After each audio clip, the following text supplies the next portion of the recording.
एक स्टेप आगे बढ़ाते हैं कि हम किस तरीके से मालूम कर सकते हैं कि एटॉमिक मास, मॉलिक्यूलर मास या फॉर्मूला मास में कि ये हमारे पास मोल के कैसे इक्वल होगा।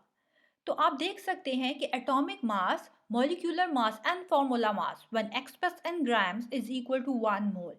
जब कभी हमारे पास एटॉमिक मास एटम का, मॉलिक्यूलर मास मॉलिक्यूल का और फॉर्मूला मास आयन का, उसको हम AMU की बजाय या अपने दूसरे यूनिट के बजाय उसके साथ हम ग्राम्स को लगा देंगे तो वो हमेशा 1 मोल के बराबर होगा। एग्जाम्पल लेते हैं हम कार्बन एटम की, ठीक है। तो एटॉमिक मास कार्बन एटम का जैसे कि हम जानते हैं कि 12 AMU होता है, आप पीरियोडिक टेबल में देख सकते हैं। तो ये यूनिट जो यूज़ हुआ है यहाँ पर AMU, ये एटॉमिक मास का यूनिट है। अब हम क्या करते हैं कि इस AMU को हम रिप्लेस करते हैं ग्राम से, ठीक है। तो यहाँ पर हमने जब AMU की जगह 12 के साथ ग्राम्स लगाया, तो याद रखें कि बाय डेफिनेशन जब एटॉमिक मास को हम एक्सप्रेस करते हैं ग्राम्स में तो वो 1 मोल के इक्वल हो जाता है। तो यहाँ पर 12 ग्राम जो कार्बन एटम है ये अब 1 मोल के इक्वल हो गया है। अब बात करते हैं मॉलिक्यूलर मास के बारे में कि मॉलिक्यूलर मास को हम कैसे मोल्स के इक्वल कर सकते हैं। तो यहाँ पर आप देख सकते हैं कि molecular mass of water molecule जो हमें मालूम है कि वो 18 ग्राम्स पर मोल होता है, ठीक है। तो मॉलिक्यूलर मास का यूनिट जो है वो ग्राम्स पर मोल है। अब हमने बाय डेफिनेशन कि मॉलिक्यूलर मास ऑफ मॉलिक्यूल को जब हम ग्राम्स में एक्सप्रेस करेंगे तो हमारे पास वो 1 मोल के इक्वल हो जाएगा। यहाँ पर हमने यूनिट ग्राम्स पर मोल को रिप्लेस किया है ग्राम से, तो जब 18 ग्राम्स हम लिखेंगे तो हमारे पास वो 1 मोल के इक्वल हो जाएगा। सिमिलरली फॉर्मूला मास की अब बात करते हैं कि फॉर्मूला मास किसी भी ऑयन का होता है, ठीक है। यहाँ पर हम बात करते हैं formula mass of sodium chloride जो कि हमें मालूम है कि 58.5 AMU है। अब अगेन यहाँ पर जो फॉर्मूला मास का यूनिट है वो AMU है। इसको जब हम रिप्लेस करेंगे AMU को ग्राम से तो ये हमारे पास बराबर हो जाएगा 1 मोल के। सिंपली हमने आसानी से मालूम ये कर लिया कि एटॉमिक मास, मॉलिक्यूलर मास और फॉर्मूला मास को जब उनकी अपने यूनिट को रिप्लेस कर दिया जाए ग्राम से तो वो हमारे पास 1 मोल के इक्वल होता है। ओके, फॉर्मूलाज हमने देख लिए। अब बात करते हैं थोड़ा कि हम किस तरीके से नंबर ऑफ मोल्स को फाइंड आउट कर सकते हैं। यहाँ पर क्वेश्चन है how many moles are there in 60 grams of sodium chloride, ठीक है। हमें गिवन क्या है यहाँ पर कि नंबर ऑफ मोल्स हमने मालूम करने हैं जब हमारे पास मास जो है 60 ग्राम्स है सोडियम क्लोराइड का। आप देख सकते हैं कि हमारे पास 2 वेज से मैंने इस क्वेश्चन को सॉल्व किया है। फर्स्ट वे हमारे पास क्या है कि मास हमें गिवन है, mass of sodium chloride that is 60 grams. हमने मालूम करना है मोल्स ऑफ सोडियम क्लोराइड।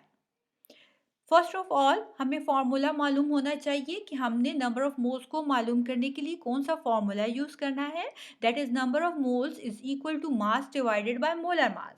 मास हमें ऑलरेडी गिवन है, मीन्स हमें यहाँ पर चाहिए मोलर मास। मोलर मास को फाइंड आउट करने के लिए सोडियम क्लोराइड की हमें मालूम होना चाहिए एटॉमिक मास सोडियम का प्लस क्लोरीन का।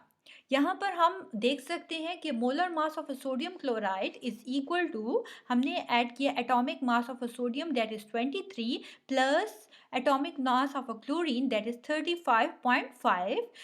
As a result we get क्या है 58.5 ग्राम्स पर मोल। हमने यहाँ पर मोलर मास सोडियम क्लोराइड का मालूम कर लिया। अब हम मास और मोलर मास को फॉर्मूला में पुट करने के बाद इजीली नंबर ऑफ मोल्स को मालूम कर सकते हैं जो कि हमारे पास 1.5 मोल्स ऑफ सोडियम क्लोराइड हमें मालूम हो गया। सेकेंड वे हमने नंबर ऑफ मोल्स को फाइंड आउट करने के लिए जो यूज़ किया है, अगेन मास हमें गिवन है और नंबर ऑफ मोल्स हमने फाइंड आउट करने हैं, ठीक है। हमें मालूम होना चाहिए again molar mass of sodium chloride, जिसे हम एटॉमिक मास को सोडियम और क्लोराइड के ऐड करके आसानी से मालूम कर सकते हैं that is 58.5 grams per mole. हमें मालूम है कि जब कभी एटॉमिक मास, मॉलिक्यूलर मास या फॉर्मूला मास को हम ग्राम्स में एक्सप्रेस करते हैं तो वो हमारे पास 1 मोल के बराबर होता है, जैसे कि हम ऑलरेडी ये चीज़ को देख चुके हैं। ठीक है, तो यहाँ पर हम ग्राम्स पर मोल की बजाय जब ग्राम लगाएंगे मीन्स ये हमारे पास सोडियम क्लोराइड का मोलर मास जो है वो 1 मोल के इक्वल हो जाएगा। तो यहाँ हम लिख देते हैं 58.5 grams of sodium chloride is equal to 1 mole, जैसे कि हमें मालूम है। हमने मालूम करना है कि मास जो है 60 ग्राम्स हमें गिवन है, इसमें कितने नंबर ऑफ मोल्स होंगे। तो 60 grams of sodium chloride is equal to, यहाँ पर हम क्रॉस मल्टीप्लिकेशन कर लेंगे और क्रॉस मल्टीप्लिकेशन से हमारे पास इजीली हम आंसर फाइंड आउट कर लेंगे कि 60 grams of sodium chloride equal होता है 1.5 मोल्स ऑफ सोडियम क्लोराइड के। जैसे आपने देखा कि दो तरीक़ों से हमने फाइंड आउट किया बहुत आसानी से number of moles of a sodium chloride. अब हम मास ऑफ अ सब्सटेंस को मालूम करने की कोशिश करते हैं। हमें मालूम है कि मास ऑफ सब्सटेंस के लिए जो फॉर्मूला यूज़ हो रहा है वो मोल्स इनटू मोलर मास है। ठीक है, अगेन टू वेज से हमने इस क्वेश्चन को सॉल्व किया है। जो फर्स्ट वे को हम देखते हैं, क्वेश्चन है हमारे पास what is the mass of 0.5 moles of calcium carbonate. Given हमें क्या है, number of moles of calcium carbonate that is 0.5 moles. Find out करना है mass of calcium carbonate. Again देखते हैं हमारे पास जो फॉर्मूला होता है नंबर ऑफ मोल्स को फाइंड आउट करने के लिए, तो हमें number of moles is equal to mass divided by molar mass, जिसमें से हम मास को इजीली फाइंड आउट कर सकते हैं जो हमारे पास ऊपर फॉर्मूला गिवन है उसके ज़रिए। ठीक है, अब यहाँ पर हमें ज़रूरत क्या है, नंबर ऑफ मोल्स गिवन है, मोलर मास को हमने फाइंड आउट करना है। तो हम यहाँ पर मोलर मास कैल्शियम कार्बोनेट का फाइंड आउट कर सकते हैं ऐड करके atomic mass of calcium plus carbon plus oxygen को। ठीक है, that is equal to 100 grams per mole हमें आ जाएगा इसके आंसर। अब यहाँ पर मास ऑफ कैल्शियम कार्बोनेट को फाइंड आउट करने के लिए नंबर ऑफ मोल्स को ऐड करते हैं, that is 0.5 moles into molar mass that is 100। We can easily get mass of a calcium carbonate that is 50 grams of calcium carbonate.